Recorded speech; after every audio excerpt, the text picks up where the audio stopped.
rolls off the tongue. Reusing and recycle items not recycled by the council.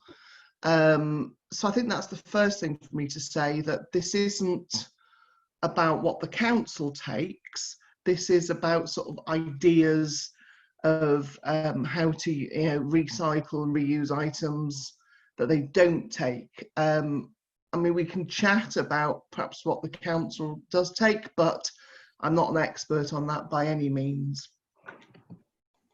So just a little bit on me. I've lived in Wimbledon for 22 years, and I can't believe it's been that long now.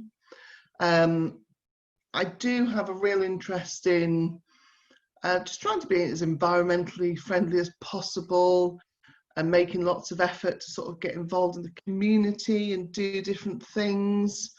I've attended Green Coffee in Wimbledon, which was set up by Joyce and Juliet, so you get a lot of information from them. I've been involved with Abundance Wimbledon, so I do things like the picking of the fruit.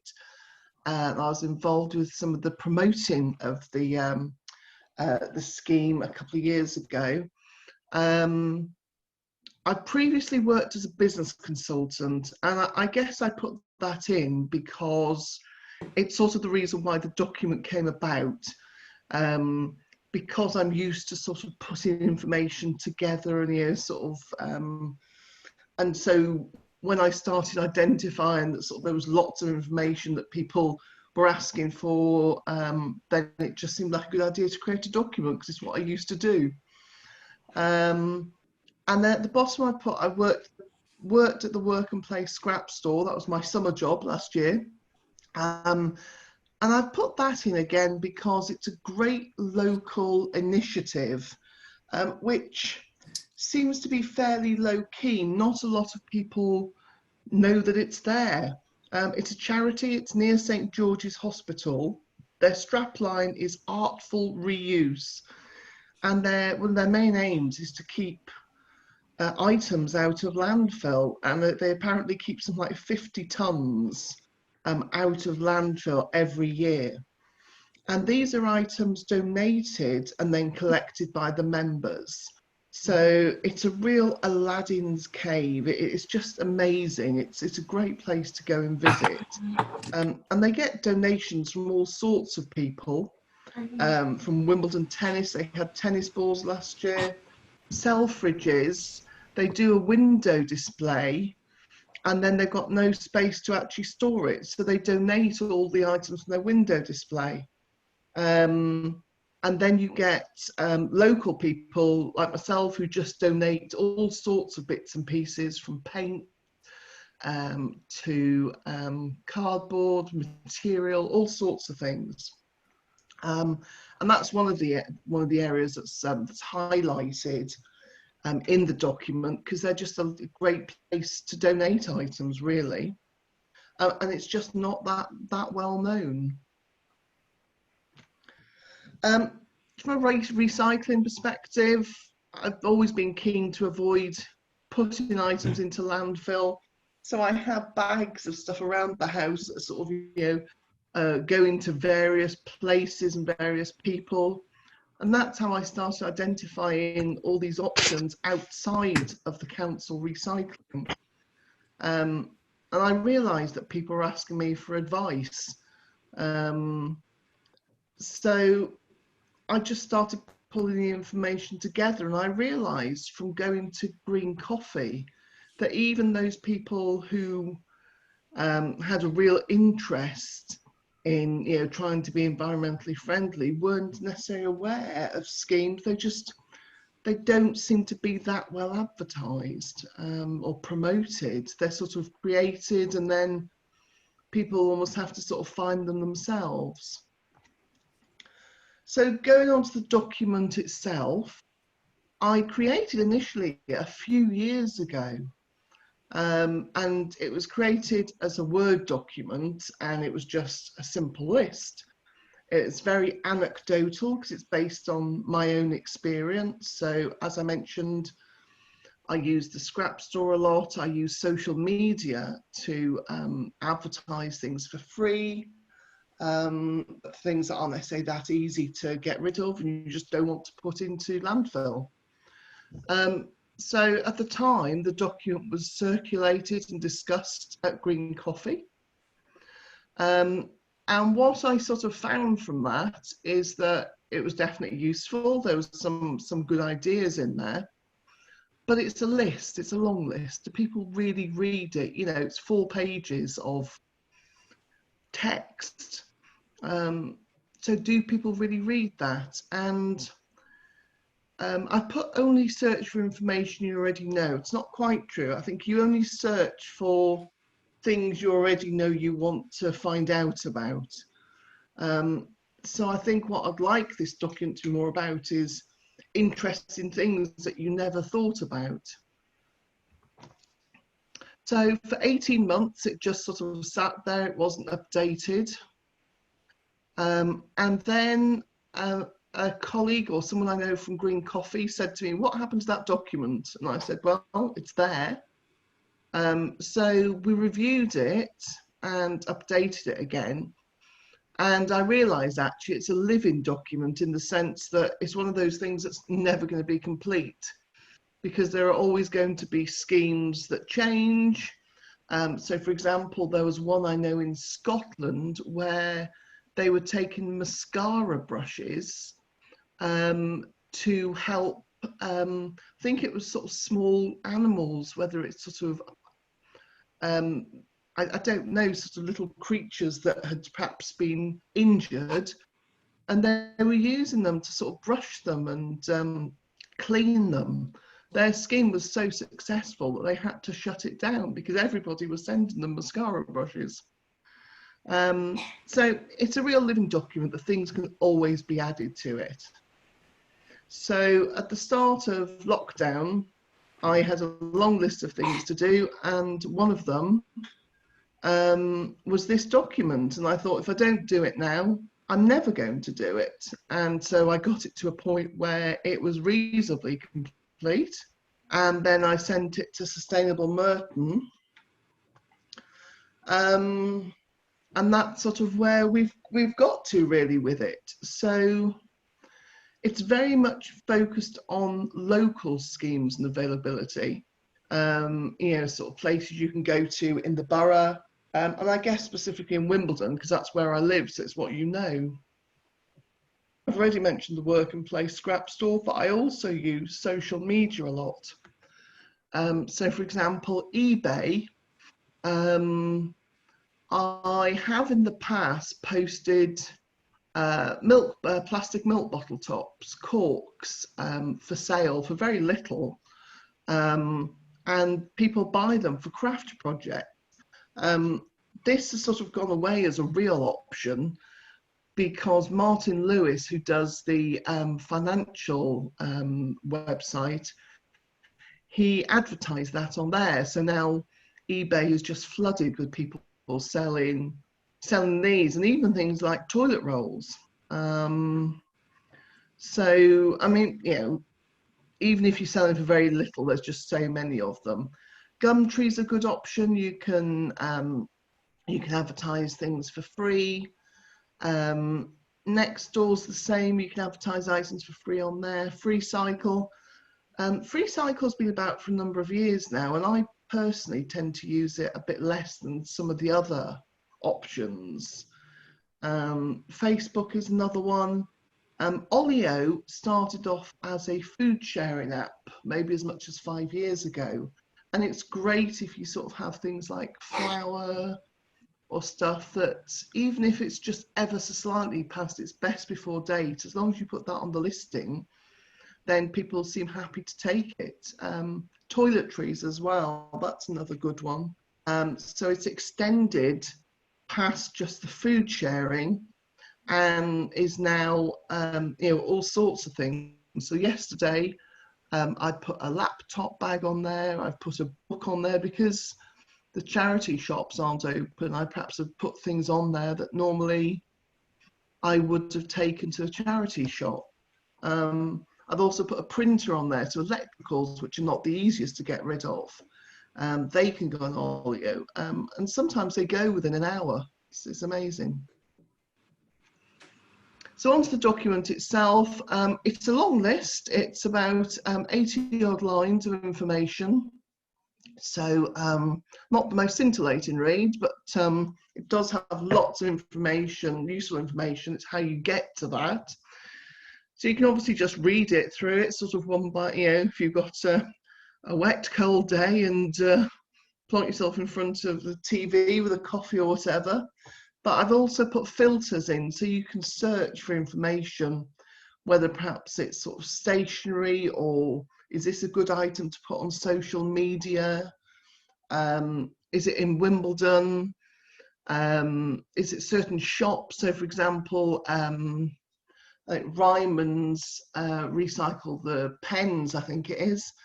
TerraCycle, many of you may be aware of TerraCycle for things like coffee wrappers, but it wasn't until I started researching this that I realised how extensive their scheme is. And I started adding it to the document, and I realised I was probably creating a bit of a monster, because all of a sudden the document that I thought was complete had something like 25 more items to add. So that's enough really, I think, about sort of how this came about. So let's actually go and have a look at the document itself.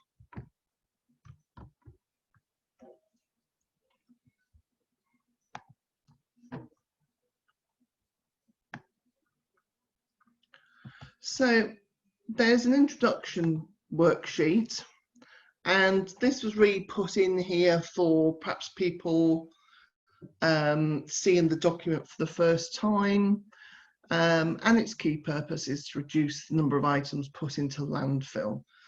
Hi Alyson, sorry to interrupt. We can't. Yeah? I can't see the Excel spreadsheet on the screen at the moment. Are you able to pop that on? Ah, I know why. Because it. Let me just see. Amy, I can see it. What about now? I can see it now. So the Yeah, Excel you have to share. Okay, perfect. You select to share a specific app, so that's probably why. Can everybody see that okay? I can see, yeah, that's right. Yeah. Okay. Thanks, Alyson. Okay, no problem. So this mentions again about filtering on information, as I mentioned.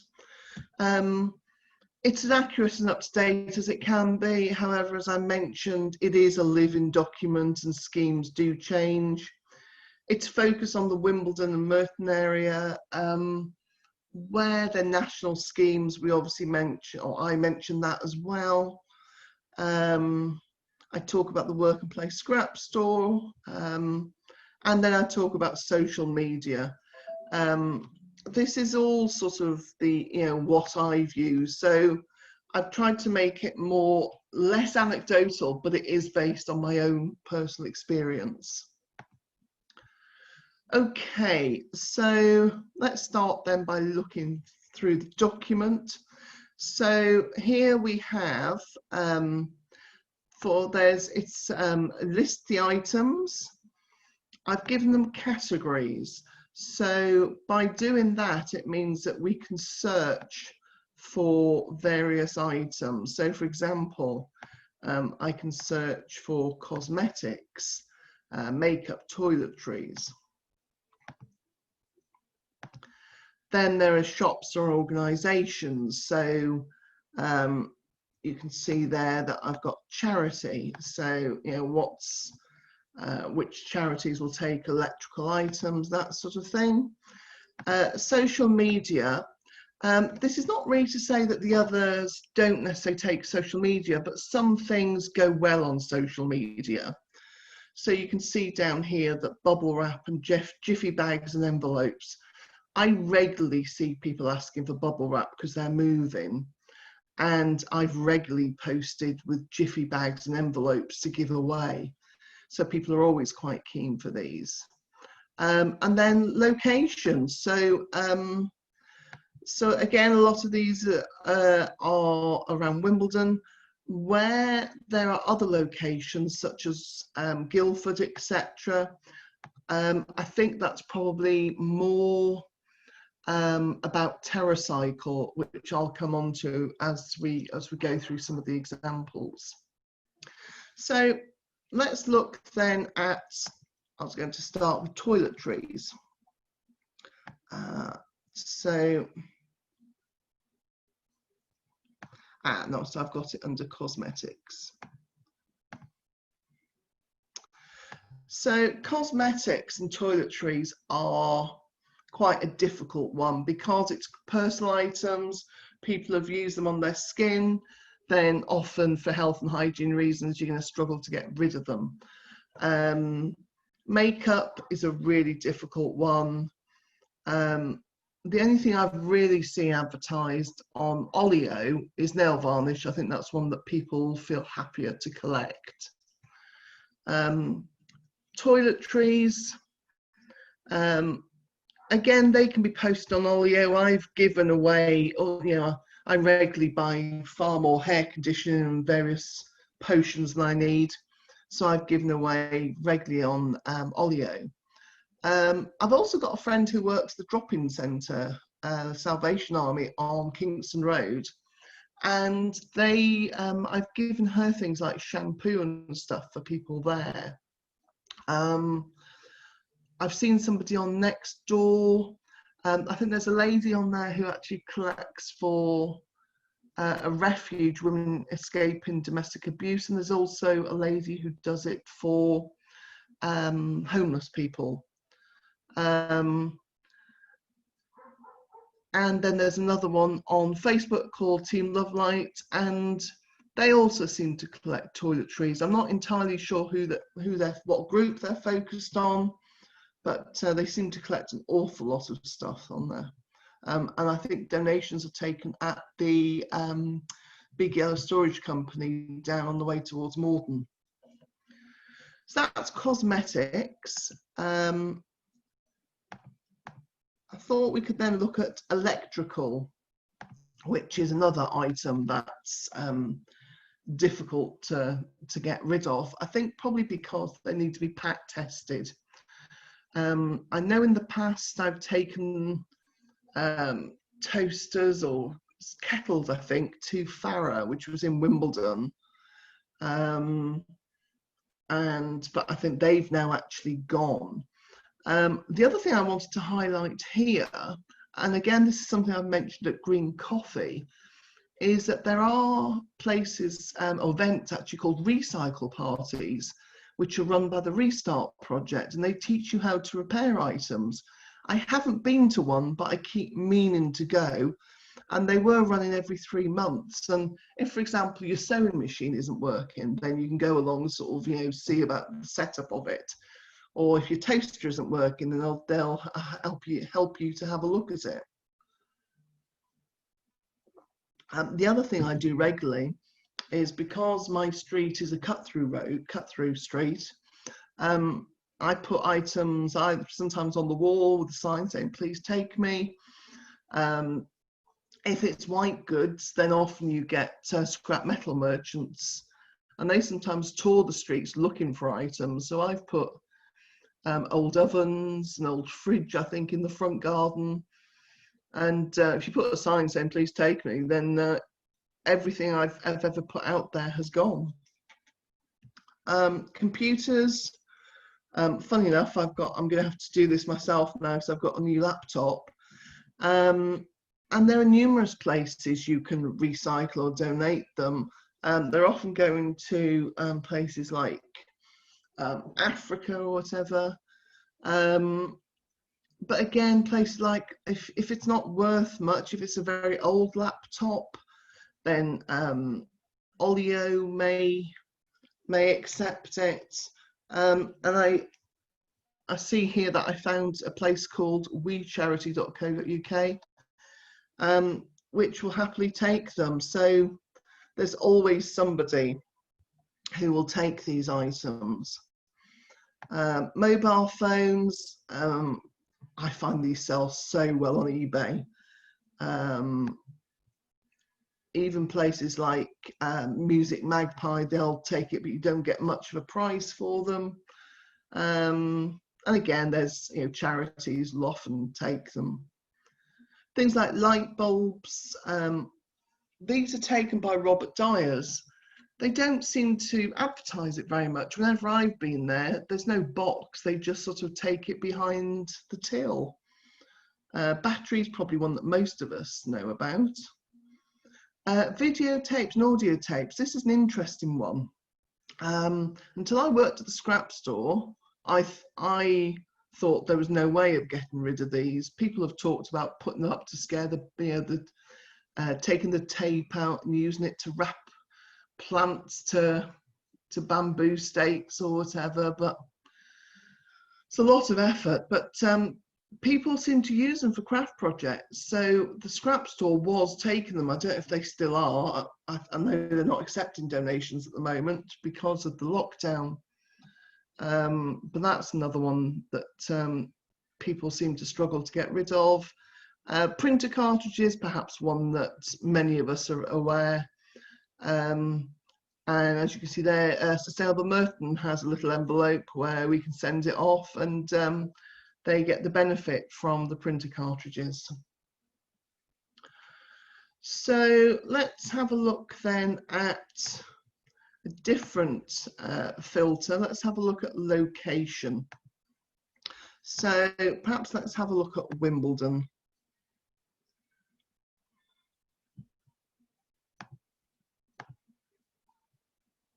So you can see that what's come up again is the light bulbs, electrical Robert Dyers. And then mostly we come on to TerraCycle. So let me just double check. That is all TerraCycle. You can see it's quite extensive. So perhaps let me actually go to TerraCycle itself, because that is so extensive. I think it's worth talking about on its own. So there are just so many options here. You can see there, TerraCycle offers a free way to recycle hard to recycle waste. What they don't do is run the schemes themselves. They seem to offer options for individuals, I think, or other organisations to collect these themselves. So, for example, I've seen churches or community centres that collect these items, or even individuals. So if I run through, there's packaging,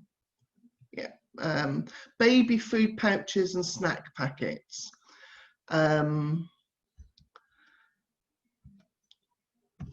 So this is through Ella's Kitchen, which I think is a brand of baby food. And the nearest drop-off there is in Wimbledon. I haven't put all the details in here necessarily. I've put a link in so people can go and look at these themselves. But the same people and organisations seem to come up time and time again, presumably because they've put that they will collect numerous items. So there's things like contact lens, blister packs, and the foil covers. So that's one in Wimbledon, actually, in Boots the Chemist, which I was completely unaware of. Air freshener, home and laundry care. And that's through Lenore, Flash, Febreze. That's New Malden. So not necessarily so convenient, but I think sometimes if we collect them and perhaps, if we're passing, drop them off. I think most people just provide drop-off points that are easy to access. Things like water filters. So Tolworth came up time and time again. Bayliss and Hardin packaging. So they do the, I think they're mostly sort of things like hand wash and soaps and stuff like that. That's at Kew. Again, not so convenient, but I included it because if we're passing, then maybe it works. Hovis bread bags. So the one thing about this is that because they're in conjunction with various companies and they are brand specific. So again, you can see this is the same location as the baby food pouches. Things like bread bags, I tend to reuse myself for like freezer bags. I was also mentioning to Amy before we started this, started the meeting, was that I have good intentions about using plastic packaging, perhaps some of the larger bags, for plastic yarn, which I could then knit into shopping bags or things like that. Perhaps more of a longer term project, but these are not always quick fixes.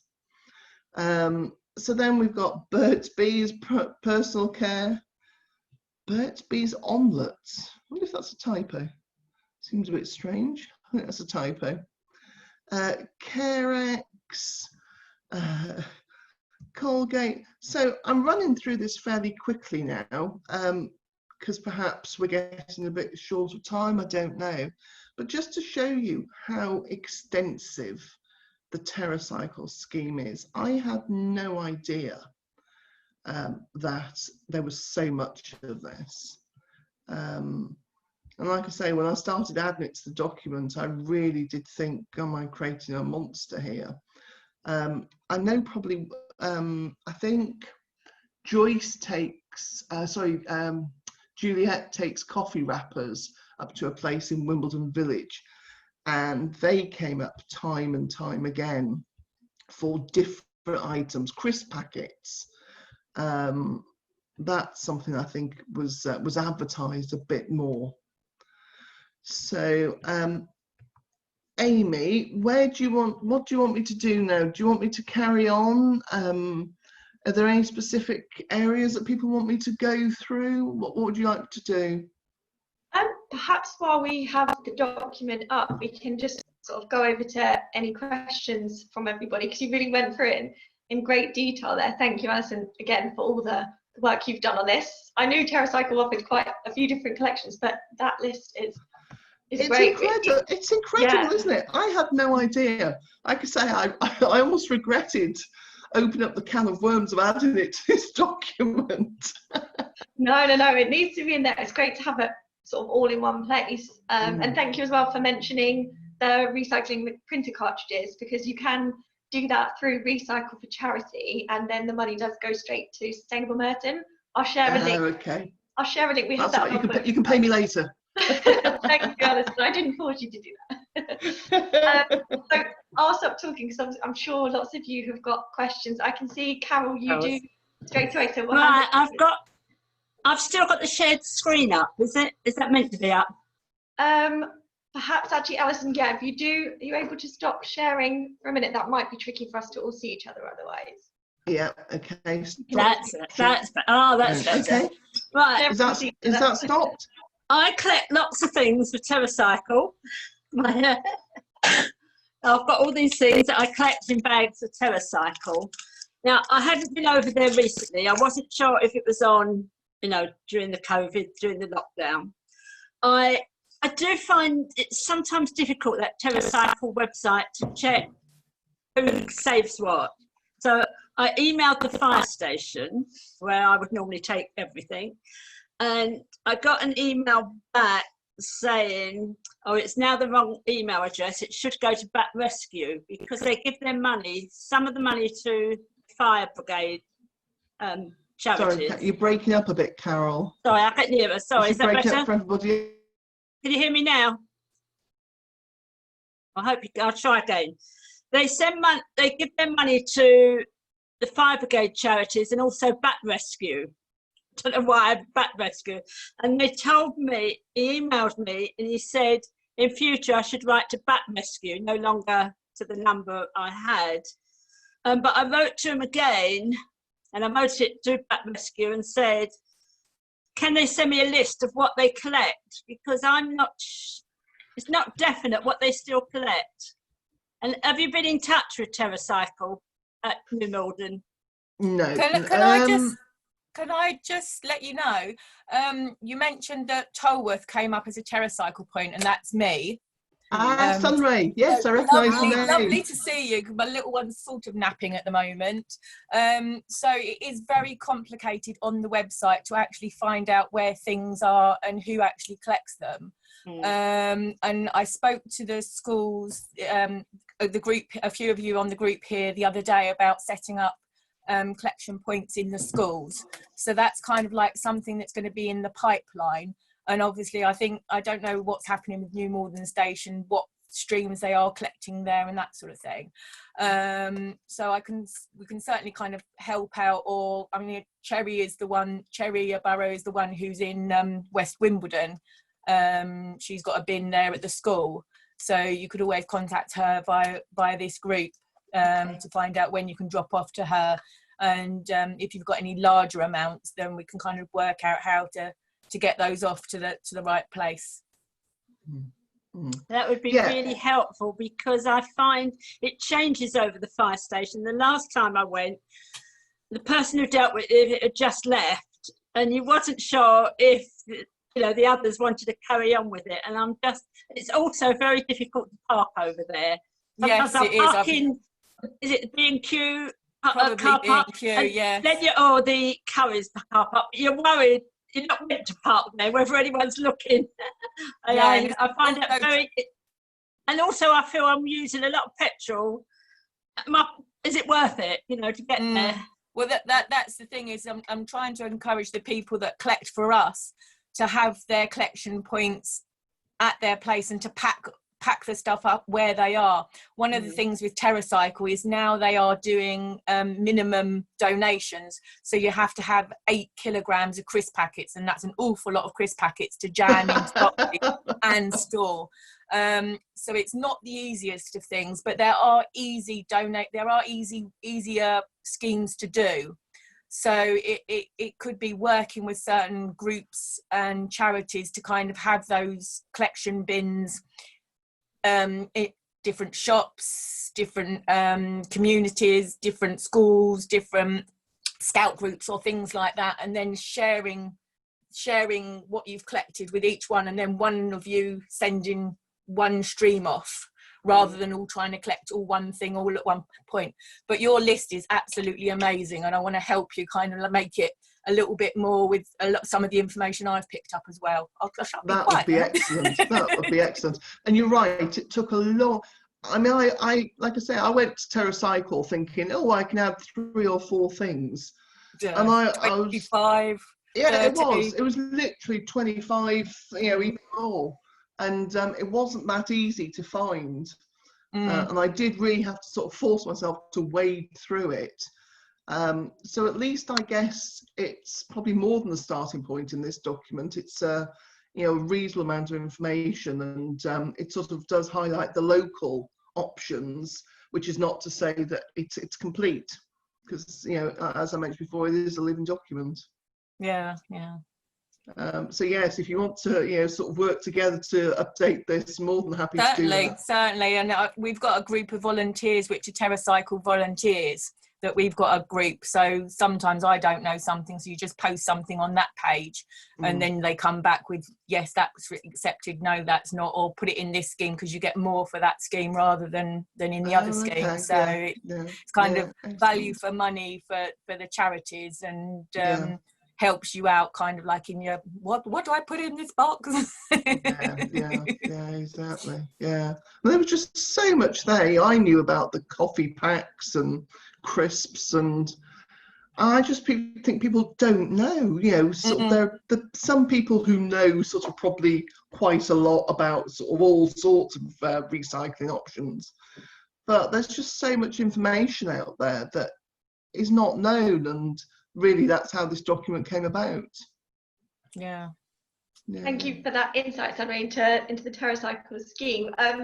Do we have any other questions for Alyson, or some feedback that she can take away from the document? I think Gabriel there. Yeah. Can I one comment and one question. The comment or addition is that electrical appliances, kitchen appliances, but anything from the home, lights, and larger items, electrical and furniture. Princess Alice, the charity in Kingston, collect them. Oh, okay. As you mentioned, Farah used to collect them. Princess Alice had a very big, well, there were several shops in stores in Kingston. There's one which collects, and they will, of course, large items, furniture or domestic appliances, they will come and collect you themselves. Okay, I'll make a note of that. That's, well, I'm not sure about lockdown and how things have changed or whether they install, but normally they would do that. The question I was going to put is about electric cables, leads. Does anybody collect them, or how do we dispose? Does the council? That's the a ones funny that one, no actually. longer work? Yeah. I've been having a bit of a sort out myself over the last few days, or last few weeks, and so I currently have a scarf lead. Well, I've got no idea what it is. I'm advised by my other half it's a scarf lead, which I've advertised on Olio. No takers as yet. HDMI cable I had on Olio. That was taken fairly quickly, so I think those are, sort of more current. I think part of the problem is that the cables are sort of like the technology, that they become redundant in a way. I have done, this is quite sad really, because I do stained glass, then one of the things that people who do stained glass need is copper wire to hang good things on. So I have sat there with a knife and cut away all the outer cable to reveal the wire inside, and so I have a pile of wire to hand over to my old stained glass tutor. That's quite it's quite hard work. I was getting very strange looks off my other half. What the hell are you doing? So I now have another bag of cables, which my tutor said she doesn't want, but she said take them to the tip. So I haven't had a chance to look into this yet, and whether there's anything particular that they do with them, or whether they're left there for people to take.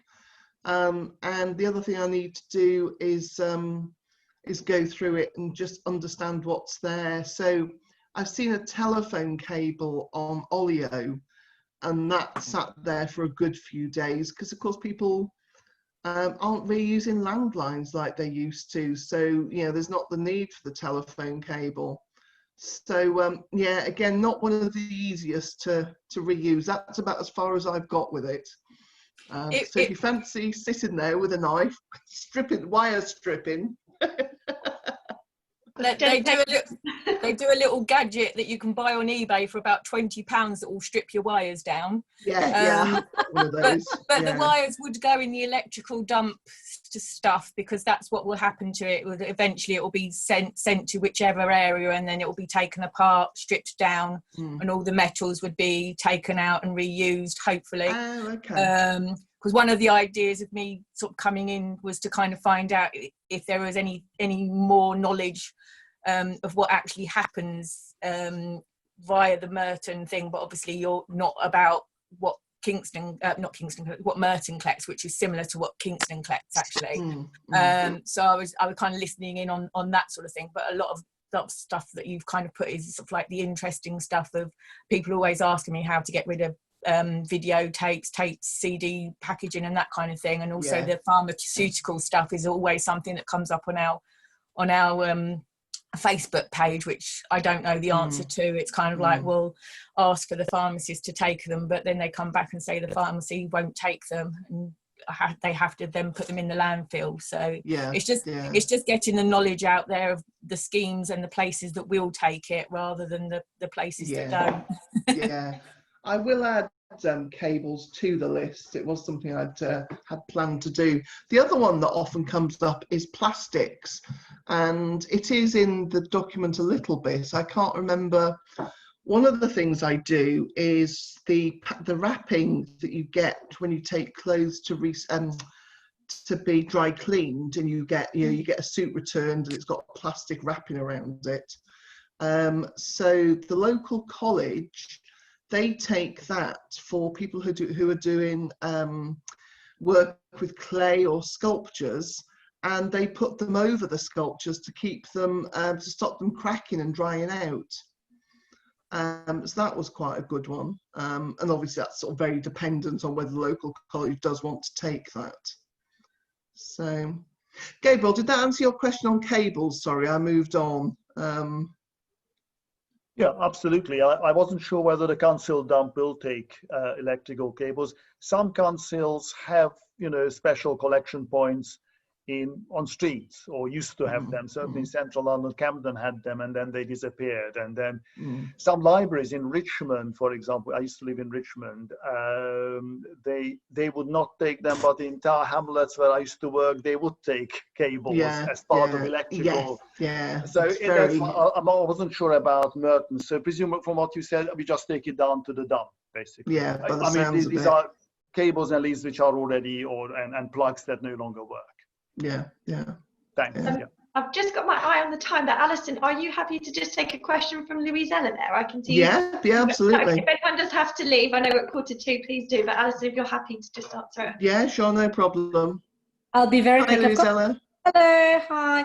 I've got a question. There's also, in regards to those laundry bags, I sometimes have them. And like with all bags, I just reuse. I tie them to the bottom where there's a hole, and that's my big bin liner. Yeah. Oh, what a good idea. I haven't bought bin liners. Never thought of a bin liner. Yeah. But my question was about the one thing that really the councils don't like in the recycling bin is plastic toys, because they're all made of different bits and pieces and are impossible to recycle. You can't really take them to charities if they're not in ship shape, and children break them. So do you find anywhere that accepts them or not at all? Because I do use oleo, I use all that, but sometimes they're in such shape. I mean, up to a point, I would have said oleo. I'm just wondering whether the Work and Play Scrapstore, they might. You'd have to ask them, really, because it's amazing what people want there. And what's that, sorry? To use bits and pieces. If they've got sort of little tires on them or something, then the scrap store would probably want the tires, little tires for something. I think it's probably, I would suggest emailing the Work and Play Scrapstore. They're not accepting donations at the moment. They have reopened, but it's for collection only. You have to be a member to collect, but you don't have to be a member to donate. I would suggest perhaps emailing them and perhaps put a couple of photos of the sort of thing you're talking about, and they could advise you whether they would take them, sort of for the components, if you like, once they will accept donations. And that's if they're not in a state to put, sort of on oleo for free.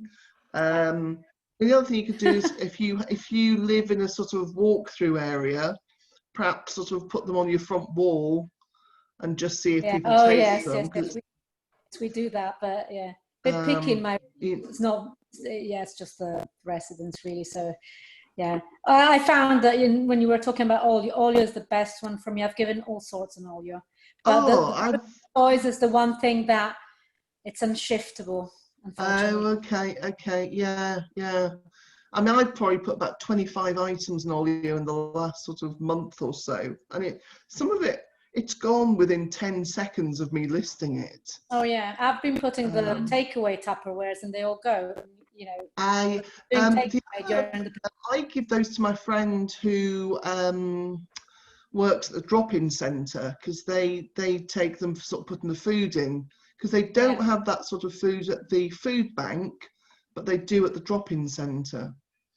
The other thing I give to the food bank is plastic bags, because they always want plastic bags and labels. Actually, the food bank always wants labels, so if anybody has access to labels they don't want, then that's a good one.